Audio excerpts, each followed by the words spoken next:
28 condition போடுறீங்களா இல்லையாப்பா? நீங்கள் ஒரு மாநாடு நடத்த கூட்டத்துக்கு 28 கண்டிஷன் கேட்டு போடுறாங்களா இல்லையா? எந்த கட்சிக்கு அது போட்டாங்களா?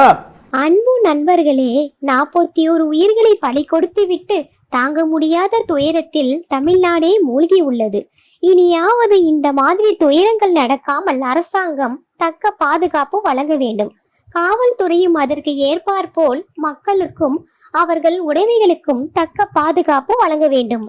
எங்கங்க போலீஸ்?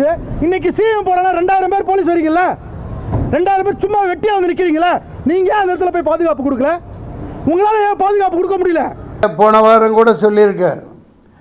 அதில் தான் பார்க்குறேன் காணொலியில். நாங்கள் என்ன கேட்குறோம், உங்கள்கிட்ட ஒரு பெரிய இடமா கொடுங்க, மக்கள் நின்று சந்தோஷமாக பார்த்துட்டு கேட்டுட்டு போகட்டும், வேறு ஒன்றும் கேட்கலையே உங்கள்கிட்ட. அது ஒரு காரணத்தோடு நீங்கள் செய்ய மாட்டேங்கிறீங்கன்னு இந்த நிகழ்ச்சி முன்கூட்டியே சொல்லியிருக்குது அந்த தம்பி. இதற்கு விஜய் அண்ணாவின் மீது பழி போடுவது நியாயமாகாது. பண்ணு, கை வச்சு பாரு தமிழ்நாடு என்ன ஆகுதுன்னு. பண்றவனை விட்டு போட்டு விஜயை கைது பண்ணுங்க. மக்களே, தயவு செய்து பொதுக்கூட்டத்திற்கு போகும்போது உங்கள் குழந்தைகளை கூட்டிச் செல்லாதீர்கள்.